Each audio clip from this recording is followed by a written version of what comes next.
There is a photograph that almost nobody talks about. It was taken on a yacht off the coast of Sardinia in the summer of 1997. In it, a woman laughs freely, her head thrown back, her eyes bright with something that looks unmistakably like joy. Standing beside her is a man, leaning close, his hand near hers, his expression soft and unguarded. The woman is Diana, Princess of Wales. The man is Dodi Fayed, and within weeks of that photograph being taken, both of them would be gone. We know Diana's story. The world has told it 1,000 times, in documentaries and books and television series that stretch across decades. Her face graces magazine covers still. Her sons carry her memory forward with every public appearance they make. But the man beside her in that photograph, the man who was with her at the very end, his story has largely been swallowed by hers. He became a footnote, a supporting character in someone else's tragedy, a name mentioned briefly before the conversation moved on. But Dodi Fayed was not a footnote. He was a full human being, with a childhood carved by loss, a life shaped by enormous wealth and enormous longing, and a final chapter that the entire world watched unfold in real time without ever really understanding what they were seeing. This is his story, not the tabloid version, not the conspiracy version. The real one, layered, complicated, and ultimately deeply heartbreaking. If you find yourself drawn into stories like this, stories about the people history nearly forgot, about the human beings behind the headlines, consider subscribing. There are more stories like this one waiting for you, and each one deserves to be told with the care it never got the first time around. To understand Dodi, you have to start with his father, because Mohammed Al-Fayed is not simply a background character in this story. He is, in many ways, the gravitational force around which Dodi's entire life orbited. And that orbit was never easy. Mohammed Al-Fayed was born in Alexandria, Egypt, in 1929, the son of a schoolteacher. The family had very little, but Mohammed had something that money cannot buy and poverty cannot kill, an almost supernatural drive to accumulate, to rise, to become someone the world could not ignore. He started selling lemonade as a child. He moved through various businesses in Egypt. He married, had children, divorced. He built connections across the Middle East and eventually made his way to Britain, where he would make his name. By the time the 1980s arrived, Mohammed Al-Fayed had become one of the most flamboyant, controversial, and genuinely fascinating figures in British business life. He purchased Harrods, the legendary London department store that practically drips with old money and prestige. He bought the Ritz Paris, one of the most iconic luxury hotels in the world. He owned a Scottish estate. He had a yacht. He had private jets. He had a lifestyle that seemed designed to announce, to the British establishment that had always kept him at arm's length, that he had arrived whether they liked it or not. And they did not always like it. Mohammed spent years fighting for British citizenship and was repeatedly denied. He became embroiled in one of the most public and bruising political scandals in modern British history, the Cash for Questions affair, in which he alleged that he had paid members of Parliament to ask questions on his behalf.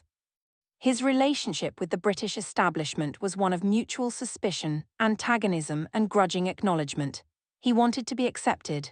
They were determined to keep him outside the circle. This is the world Dodi was born into. Not into poverty and struggle like his father, but into the strange psychological pressure cooker of enormous inherited wealth, combined with a father whose hunger to prove himself never fully quieted down. Imad Mohammed Al-Fayed, known to the world as Dodi, was born on April 15, 1955, in Alexandria, Egypt. His mother was Samira Khashoggi, the sister of the arms dealer and socialite Adnan Khashoggi, who was himself one of the wealthiest men in the world at various points during the 20th century. So on both sides of his family tree, Dodi was surrounded by extraordinary wealth and extraordinary ambition. He was, from the moment of his birth, a child of two worlds, each of them vast, each of them powerful, and neither of them particularly warm. His parents' marriage did not last. Samira and Mohammed divorced when Dodi was very young, before he had even turned 4 years old. In the aftermath of that separation, something happened that would quietly shape the rest of Dodi's life. His mother largely stepped away. Dodi was raised primarily by his father and by his paternal aunt Mimi. Samira went on to remarry and build a different life, and while she maintained some relationship with her son, it was not the central, daily, present kind of motherhood that most children take for granted. The loss of a mother, even when it is not a death, even when it happens in the slow, quiet way of absence rather than the sharp way of grief, leaves a mark. Psychologists have written about it extensively. Children who grow up without consistent maternal presence often spend the rest of their lives searching for something they cannot quite name, reaching for connection with an urgency that other people sometimes find puzzling. They can become extraordinarily generous, extraordinarily eager to please, extraordinarily sensitive to rejection. They can fall in love quickly and deeply. They can struggle to feel secure even when everything around them says they should. Dodi was all of these things. Everyone who knew him well said so, though they did not always use those words. He grew up between worlds, Egypt and England, the glamour of his uncle Adnan's orbit and the grittier ambition of his father's London life. He was sent to good schools. He attended the prestigious La Rosey School in Switzerland, sometimes called the School of Kings, because of its history of educating royalty and the children of the ultra-wealthy. He later attended the Royal Military Academy at Sandhurst in England, though he did not complete the full officer training program. And then there was the world of his uncle Adnan Khashoggi, a man who moved through the 1970s and 1980s like a character from a film that had not yet been made. Adnan owned one of the largest private yachts in the world. He threw parties that became legendary. He brokered arms deals on a scale that made governments nervous. He counted royalty, celebrities, and heads of state among his personal connections. Spending time in that world as a young man, as Dodi did, left its own kind of impression. It said that the extraordinary was normal. That luxury was not a reward but a baseline. That fame and power were simply the air one breathed. Dodi grew into a handsome, charming, somewhat elusive young man. People who met him described him consistently in certain ways. He was gentle, they said. He was warm. He listened when you spoke, which is rarer than it sounds, particularly among men of great wealth who are accustomed to being the ones listened to. He had a quality of attentiveness, of genuine interest in the people around him that made people feel seen and valued in his presence. He was also described as someone who seemed, despite all of it, despite the money and the connections and the beautiful women and the glamorous life, a little lost, a little searching, a little like a man who was performing contentment rather than experiencing it. He found his first genuine passion in film, not in front of the camera but behind the story itself, in the architecture of narrative and the alchemy of bringing something emotional and true to life on screen. He began working in film production in the late 1970s, initially in minor capacities, learning the industry and building relationships. His entry point was inevitably smoothed by his connections and his father's money, but those who worked with him said he took it seriously. He was not just playing at it. His first significant film credit came in the early 1980s. He worked as a producer on Chariots of Fire, the British film about athletes competing in the 1924 Olympics that became one of the most celebrated British films of its era, winning the Academy Award for Best Picture in 1982. Dodi was one of the executive producers, and while the film's success owed most of its creative life to its writer Colin Welland and director Hugh Hudson, Dodi's contribution was real enough for his name to be on the trophy. That Academy Award meant something to him. It was his own achievement, not his father's. In a life defined by the shadow of Mohammed Al Fayed's enormous personality and fortune, having his own name attached to something the world recognized as genuinely excellent mattered. People noticed. People said his name with something other than curiosity about his family. He continued producing through the 1980s. He worked on films including Hook, the Steven Spielberg fantasy epic starring Robin Williams and Dustin Hoffman. He moved comfortably through Hollywood, an environment that was itself a kind of alternative universe of wealth and performance, one where Dodi's particular combination of charm, generosity, and connections made him a welcome presence. Hollywood in the 1980s was a world of extraordinary excess, and Dodi was no exception to its customs. He was known as a generous host, someone who threw extraordinary parties at his Malibu beach house, which became a gathering place for actors and directors and musicians, and the beautiful, restless people who orbit the entertainment industry. He was known to be free with money in ways that sometimes alarmed the people around him, picking up bills of staggering size without hesitation, sending gifts of remarkable extravagance. And he was known as someone who fell in love easily. His romantic history through the 1980s and early 1990s reads like a list of the most beautiful women in Hollywood. He dated Brooke Shields for a period in the early 1980s, a relationship that attracted attention precisely because both of them were so intensely public figures. Shields later spoke warmly of him, describing him as kind and thoughtful. He was briefly engaged to the model and actress Winona Ryder. He had a long on-and-off relationship with the model Kelly Fisher that would eventually become entangled in the most devastating way with the events of 1997. But underneath the social glitter, there were real complications. Dodi had a complicated relationship with responsibility. There were persistent reports of financial disorganization, of money flowing out in every direction without particular care for whether it was flowing in. There were stories about unreliability, about plans made and then not followed through, about an endearing but sometimes exhausting quality of living entirely in the present moment, without quite enough attention to what came before or after. His father watched him from a complicated distance, proud of certain things and frustrated by others. Mohammed Al-Fayed had built his empire through ferocious discipline and unrelenting focus. His son had the charm and the warmth and the instinctive connection with people that his father sometimes lacked, but he did not seem to share the same iron quality of persistence. Father and son loved each other, those who knew them both agreed on that. But they were also, in fundamental ways, very different men, and that difference carried its own kind of tension. By the early 1990s, Dodi's film-producing work had become less consistent. He was still connected to the industry, still moving through its world, but the steady creative momentum of the Chariots of Fire years had not continued in quite the same way. He was 40 years old and still, in some essential sense, figuring out what he was for. And then, in the summer of 1997, everything changed. The connection between the Al-Fayed family and the British royal family was not new. Mohammed Al-Fayed had cultivated relationships with various members of the establishment over the years, with mixed results. He had long-standing connections with certain members of the aristocracy, and Harrods under his ownership had maintained its status as a purveyor to the royal household. But the relationship that truly mattered, the one that would eventually bring his son into the most famous love story of the decade's end, began with Diana herself. Diana, Princess of Wales, by the summer of 1997, was arguably the most famous woman on earth. She had been married to Prince Charles in 1981, in a ceremony watched by hundreds of millions of people worldwide. A wedding that seemed at the time to belong to the realm of fairy tale, and turned out to belong to something much more complicated and much more painful.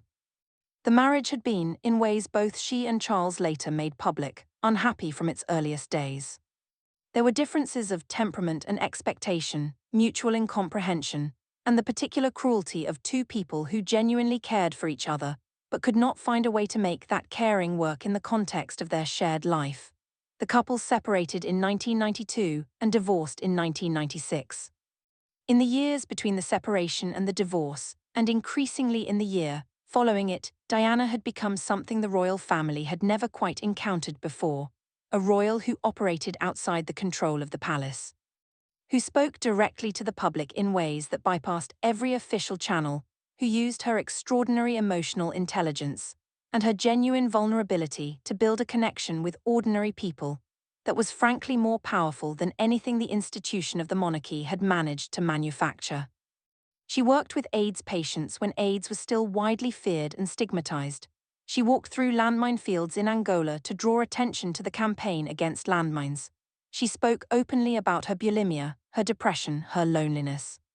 She sat with dying children and held the hands of people the world had forgotten. She was not performing compassion. Everyone who saw her up close said the same thing, she genuinely felt it. Whatever pain she had carried through her own life, she had transformed it, at least publicly, into an extraordinary capacity for connection with other people's suffering. But by 1997, she was also exhausted and lonely in ways that were becoming harder to conceal. The divorce had been brutal in its public dimensions. The infamous Panorama interview in 1995, in which she had spoken with extraordinary candor about her marriage, her mental health struggles, and her husband's relationship with Camilla Parker Bowles, had been watched by 23 million people in Britain alone and had sent shockwaves through the establishment. The palace had not forgiven it. Her relationship with certain members of the royal family had become formally cool.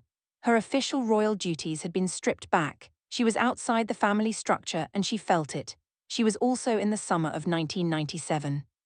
In the aftermath of a relationship that had ended with particular difficulty, her connection with heart surgeon Hasnat Khan, whom she had loved deeply and genuinely, and who had ultimately decided that the impossible reality of a life conducted entirely in public with Diana was more than he could sustain. Khan has been described by those who knew Diana well as perhaps the great love of her life. His withdrawal left her bereft in ways she did not entirely hide. It was Mohammed Al-Fayed who extended the invitation that changed everything. He invited Diana and her two sons, William and Harry, to join him and his family for a holiday in the south of France, at his villa near Saint-Tropez in late June 1997. Diana accepted. She had known Mohammed for some time.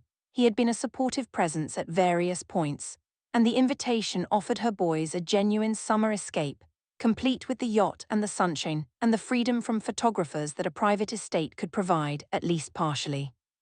Dodi was not initially part of that first holiday gathering. He arrived later, and when he did, something began. Those who observed them together in those early days have described it carefully, aware that every description carries the weight of what came after. What they saw, they say, was two people who found each other genuinely interesting. Diana was 36 years old, at the peak of her beauty, and carrying within her a depth of experience and feeling that most people never accumulate in an entire lifetime. Dodi was 41, handsome in the way of a man who has always been slightly more interesting than conventionally beautiful, and possessed of exactly that quality of warm attention that Diana, after years of an institution designed to suppress rather than encourage emotional expression, found profoundly comforting. They talked for hours, observers said. They laughed. They seemed easy together in a way that neither of them seemed easy with many people. There was something between them that was real, whatever else it was or was not. But there was also, from the very beginning, a complexity that the fairy tale version of this story tends to leave out. Kelly Fisher was still in Dodi's life in the summer of 1997. They had been together on and off for some time. And Fisher would later state publicly that she and Dodi had been engaged, that she had been wearing his ring, that she had given up her own modeling career to be with him. That they had been together aboard his yacht in the very same weeks he was becoming acquainted with Diana. She would file a lawsuit against him. She would give press conferences. She would be, to put it plainly, a complication that Dodi handled with something less than total clarity. This is not a minor detail. It is part of who Dodi was, someone who found it difficult to end things cleanly, who moved forward into new emotional territory while still trailing the loose ends of what came before. It does not make him a monster. It makes him human, specifically a human shaped by a particular psychology of attachment and avoidance. But it is real, and any honest account of his story has to hold it. By July, Diana and Dodi were meeting again, this time in Paris and on another Fayed yacht, the Jonicle, sailing through the Mediterranean. Photographs of them together began to surface, taken by the relentless fleet of paparazzi photographers who had tracked Diana's every movement since her marriage began. The photographs went around the world almost instantly. In them, Diana looks happy, relaxed, present in a way that she had not always appeared in the preceding years. Dodi looks at her with an expression that people interpreted in many different ways.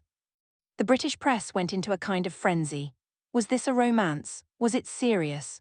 Was the most famous woman in the world, now free of the royal family, about to embark on a new chapter with an Egyptian film producer whose father had been denied British citizenship? The tabloids could barely contain themselves. The people closest to Diana had varying reactions. Some were protective and skeptical, wondering whether the relationship was moving too fast, whether Dodi's history of short-lived relationships was relevant, whether Diana was making decisions from a place of post-Hasnat longing rather than genuine conviction.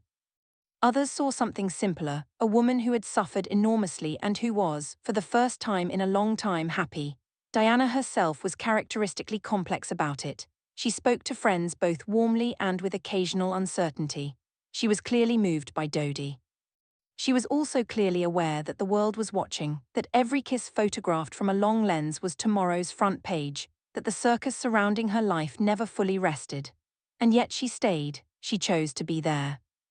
Whatever complicated undercurrents existed, whatever questions remained unresolved, the choice she made in those weeks was to be present in whatever this was becoming. In late August 1997, they returned to Paris together.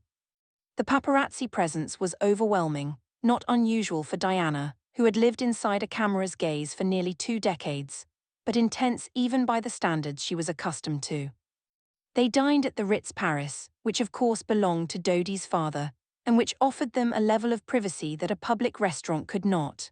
They spent time in Dodi's apartment on the Rue Arsène-Housset, just off the Champs-Élysées. There have been stories, some disputed, some impossible to fully verify, that Dodi had a ring, that he had plans, that he intended to propose or had proposed or was about to. Mohammed Al-Fayed has stated this publicly, emphatically over many years. Diana's friends have responded with varying degrees of skepticism. Some have suggested that the relationship, while genuine, was still too new to have reached that point. Others are less certain. What is certain is that on the night of August 30, 1997, Dodi and Diana left the Ritz Paris shortly after midnight. Their driver was Henry Paul, the acting head of security for the Ritz. There were bodyguards in the car. Outside the hotel, photographers swarmed, shouting and pushing and following with their cameras. The car moved through Paris. It entered the Pont de l'Alma tunnel, and then the world changed. The crash happened at approximately 20 past midnight on the morning of August 31, 1997. The Mercedes S280 carrying Diana, Dodi, Henry Paul, and bodyguard Trevor Rees-Jones struck a pillar inside the Pont de l'Alma underpass at a speed that official investigators would later calculate at between 90 and 100 kilometers per hour. The exact sequence of events in those final seconds, what caused Henry Paul to lose control, at what speed he was actually traveling, what role the pursuing photographers played, became the subject of investigations that would continue for years. Dodi Fayed was killed almost instantly. He was 42 years old. Diana was critically injured and was taken to the Pitié-Salpêtrière hospital, where doctors worked for hours attempting to save her life. At 4 in the morning they could not. She was 36 years old. Henry Paul also died at the scene. Trevor Rees-Jones survived with severe facial injuries. The world woke to the news in stages. In Britain, people heard it on early morning radio and told their families who did not yet know. In America, television networks interrupted their programming. In Paris, a crowd began to gather at the tunnel entrance. In the Scottish Highlands, where Prince William and Prince Harry were staying at Balmoral, Prince Charles was woken to face the task no parent should ever have to face. The grief that followed was extraordinary in its scale and in its quality. People who had never met Diana wept openly. Flowers accumulated outside Kensington Palace in piles that became mountains. Books of condolence filled up faster than they could be replaced. A world that had watched this woman for 16 years and felt, despite never having been in the same room with her, that it knew her, was now confronting the sudden, violent reality of her absence. And in the grief, in the overwhelming tidal wave of public mourning that swept across Britain and then the world, something happened to Dodi's story. It was absorbed. He became part of the tragedy but not its center. The news coverage, the books, the documentaries, the memorials, they were about Diana. Dodi was mentioned, his death noted, and then the story moved on. His father did not move on. Mohammed Al-Fayed's response to his son's death was one of the most prolonged and public expressions of grief and rage in modern memory. He had lost his firstborn son, the son, who had been with him through the decades of building and fighting and striving. The son who had inherited his father's charm without his father's hardness, the son about whom he had complex feelings, but whom he loved with the fierce totality that parents carry for children regardless of complexity. And Mohammed did not believe the official account. He never did. From the earliest days after the crash, he insisted that what had happened in the Pont de l'Alma tunnel was not an accident. He alleged that Diana and Dodi had been murdered. He alleged that the British establishment, specifically elements connected to the royal family, had ordered their deaths to prevent the marriage of a Muslim man to the mother of the future King of England. He pursued this belief through every available channel, through the British courts, through public statements, through conversations with journalists, through the years-long official British inquiry known as Operation Paget, and then through a public inquest that concluded in 2008. The investigations found no evidence of murder. The inquest jury returned a verdict of unlawful killing due to grossly negligent driving by Henry Paul, combined with the pursuit by following vehicles including the paparazzi motorcycles. Henry Paul's blood alcohol level at the time of the crash, as determined by toxicology, was found to be more than 3 times the French legal driving limit. Mohammed Al-Fayed has never accepted these conclusions. It is tempting when observing his long campaign to attribute it entirely to grief, to the way loss sometimes transforms into a need to find an external cause, a deliberate wrong, an enemy, because the alternative, that your child died because of a drunk driver in a tunnel in Paris, that there was no larger meaning. No purpose, no enemy to confront, is in some ways the harder thing to carry. But it is also true that Mohammed Al-Fayed's life had been defined by his battles with the British establishment, by his genuine and documented experience of being excluded and dismissed and denied, because of who he was and where he came from. His conviction that the establishment was capable of conspiring against him was not born from nowhere. It was born from decades of real experience of institutional hostility. Whatever the truth of his motivations, the effect of his campaign on his son's legacy was complicated. By keeping the conspiracy theory alive and vivid, Mohammed kept Dodi's name in the public conversation. But he also ensured that whenever Dodi was discussed, the discussion quickly moved to the allegations and counter-allegations, the investigations and the findings, the question of what had really happened. Dodi, the human being, the boy who lost his mother, the young man who found his identity in film, the charming, searching, generous, complicated man who had spent an extraordinary summer in the company of the most famous woman in the world, that person got lost inside the controversy. There is a memorial to Dodi and Diana at Harrods. Mohammed had it installed in the store, a golden shrine of sorts, displaying photographs of the two of them together, an actual ring, the ring that Mohammed says Dodi intended to give Diana, though this too has been disputed. The memorial attracted many visitors over the years, people who stood before it and felt something, whatever their views on the official version of events. Mohammed Al-Fayed sold Harrods in 2010 to the Qatar Investment Authority. The memorial was subsequently removed. Mohammed died in August 2023, at the age of 94, having spent the last 26 years of his life unable to fully emerge from the shadow of what he had lost in that tunnel. His death brought Dodi's story back into the news briefly, and with it came a kind of reassessment, at least in some corners. Journalists who covered Mohammed's death wrote about Dodi as part of his biography, and in doing so were forced to engage with who Dodi had actually been, apart from the events of that August night. What emerges when you look at it clearly is not a simple story. It is not the story the tabloids told in 1997 of a wealthy playboy who was dating the princess. It is not the story the conspiracy theorists tell of a martyr whose death was engineered by shadowy forces. It is not even the story his father told of a perfect son destroyed before his time. It is something more human than any of those narratives. Dodi Fayed was a man who spent his life between worlds, between his Egyptian heritage and his English education. Between his father's enormous shadow and his own quieter light, between the extraordinary glamour of the life he inhabited, and the persistent sense, reported by virtually everyone who knew him, that he was still looking for something he had not quite found. He was shaped profoundly by the early loss of consistent maternal presence. He was capable of genuine warmth and genuine connection and genuine creative passion. He was also, like all of us, capable of avoidance and inconsistency, and the particular failures that come from moving through life a little too quickly, in a little too much abundance without quite enough stillness. He found film as an outlet for something real in him. The Academy Award for Chariots of Fire was not a vanity credit. It represented a genuine connection to storytelling, to the craft of bringing human experience to light in ways that could move people. Those who worked with him in those years remember someone who cared about the work, who engaged with it thoughtfully, who had real taste and real instincts. He found Diana in those final weeks as something else that felt real. Whether the relationship would have become what his father claims it was moving toward, marriage, a child together, a shared future, nobody living can say with certainty. What is knowable is that in the photographs they look happy.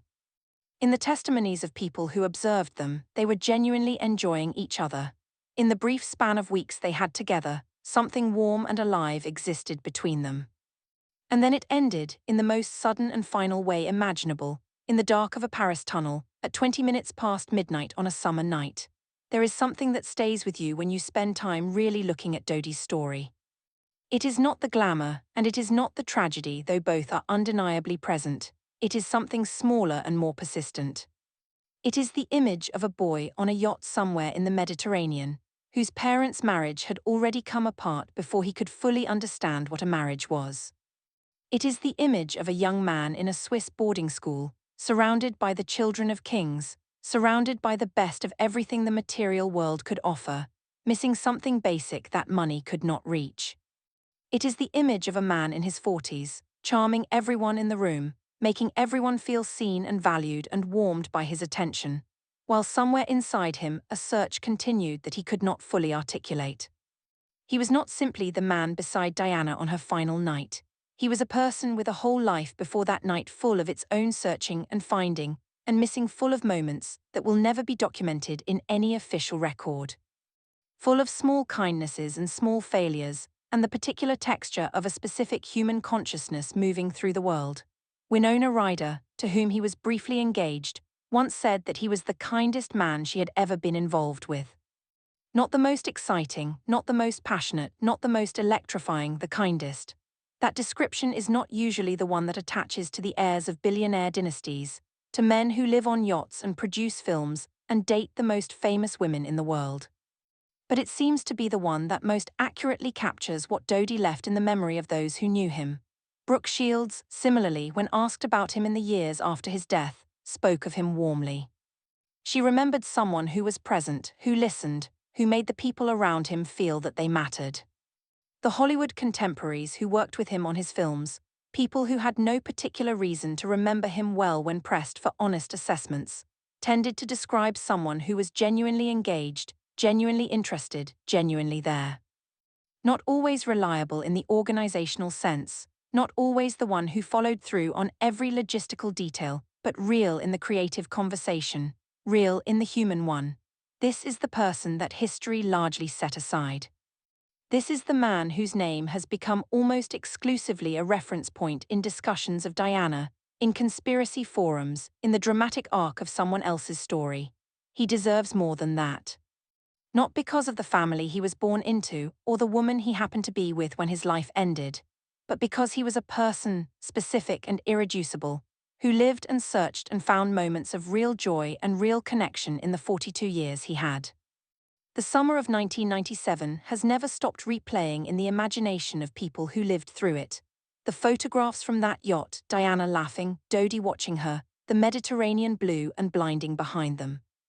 The image is so vivid, so full of a life that looked like it might be expanding rather than contracting, that it carries a particular kind of ache.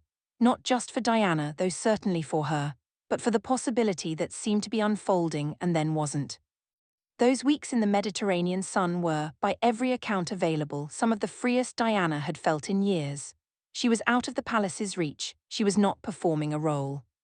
She was simply a woman in the sun, with her children, and with a man who seemed to find her fascinating and who made her laugh, whatever its complexities and whatever its ultimate destination might have been. The relationship gave her something she had been missing for a long time, the experience of being desired and attended to by someone who had no institutional reason to maintain that attention, who chose it simply because they wanted to. And for Dodi, there was something too. A woman of extraordinary depth and extraordinary fame who saw in him, apparently, something worth her time. For a man who had spent his whole life in the gravitational field of other people's larger personalities, his father's, his uncles. The movie stars and directors and politicians who populated his world, to be the person that Diana of all people chose to spend her time with must have meant something. Must have registered as something real and significant in whatever interior conversation he was always quietly having with himself. They had 6 weeks together, 6 weeks from their first real connection on the Fayed yacht in June to the night in Paris at the end of August. In that time, the entire world decided it had an opinion on their relationship, on its meaning and its future, on whether it was love or strategy or fantasy or publicity. The paparazzi photographed them from boats and helicopters and long lenses mounted on cars. The tabloids ran calculations and speculations and bold predictions. Mohammed Al-Fayed looked on with a complicated mix of delight and protectiveness. 6 weeks is not very long. It is long enough to feel something real. It is not long enough to know where something is going. We will never know where it was going because it went nowhere, or rather, it went somewhere so final and so absolute that the question became permanently unanswerable. And that unanswerable quality is part of what has kept the story alive in the decades since, kept it circling in the public imagination, kept journalists and documentarians and writers returning to it, as if the right angle of examination might eventually produce the answer that the facts cannot. The Pont de El Alma tunnel has become a kind of pilgrimage site. There is a flame sculpture near the entrance, the Flame of Liberty, an American gift to France that predates the crash by several years but that immediately became an informal memorial. People leave flowers there. They leave photographs, they leave notes. They stand there in the dark sometimes and try to imagine that night, the car coming through, the terrible sudden stillness. Paris absorbed the event the way cities absorb tragedy, holding it while also continuing to be entirely and relentlessly itself. The tunnel is still there, traffic still passes through it, life persisted as life does, and the people who loved them, the ones who are still alive, have had to persist too, carrying what they carry. Harry and William lost their mother. They have spoken about it at various points, in interviews and documentaries and in their written accounts, with the particular kind of grief that belongs to children who lose a parent suddenly, before all the things that needed to be said between them had been said. William was 15. Harry was 12, they were told at Balmoral by their father. They have both described the dreamlike unreality of those first hours, the sense that the world had fundamentally changed its operating rules without any warning. They have not spoken extensively publicly about Dodi. He was in their lives for only a matter of weeks. He was the man their mother was happy with in those final weeks, and in that capacity, he occupies a particular small and specific place in their memory of her. But he was not a father figure or a stepfather or even, given the brevity of the relationship, a firmly established presence. He was part of that summer, part of those photographs of their mother laughing in the sun. It is worth pausing here, in the final movement of this story, to consider what Dodi might have made of the decades since his death, what he would have said about the conspiracy theories that bear his name and his father's grief, what he might have produced in the years since, the films he would have worked on, the creative relationships he might have built. He would be in his late 60s now, moving into a new phase of life, perhaps with the steadiness that sometimes comes to searching people when they finally stop searching. Or perhaps not. Perhaps the searching would have continued indefinitely, as it does for some people, a permanent condition rather than a temporary state. Perhaps the relationship with Diana would have become the great settled love of his life, or perhaps it would have run its complicated natural course and ended as most relationships end, in the ordinary gravity of two people discovering they want different things. None of it is knowable. All of it is imaginary. And the imagination keeps reaching for it anyway because the story ended at its most open point, when everything was still possibility, when nothing had closed. That quality of suspended possibility is perhaps the most haunting thing about it. Not just about Dodi and Diana, but about every story that ends too soon. We mourn not only what was lost but what might have been, the future that existed only as potential, and then simply ceased to exist, swallowed by a single terrible moment in a Paris tunnel on a summer night. Dodi Fayed did not choose the manner of his end, or the way his legacy would be shaped by it. He did not choose to become forever connected to someone else's story, or to have his name attached primarily to a conspiracy theory, or to be remembered more as a symbol of his father's grief than as a person in his own right. He did not choose any of it. What he chose in the time he had was to be kind to the people around him, to show up for the creative work he cared about, to let himself fall, repeatedly and perhaps too quickly for people who moved him. To live with a generosity of spirit that multiple people who knew him have noted independently of each other, without coaching and without any reason to paint a flattering portrait. He chose in those final weeks of his life to be present in something that looked from every available angle like happiness. That is not a small thing. In a life that could easily have been defined entirely by its extraordinary external circumstances, the billions and the yachts and the famous connections and the Academy Award, The thing people remember most about Dodi Fayed is something interior and quiet and human. He was kind. He was warm, he made people feel seen. He was a man who deserved more than 42 years, more than a footnote, more than a name in someone else's tragedy. He was Dodi Fayed. And his story was his own, from the first breath to the last, in all its beauty and its searching and its terrible sudden silence.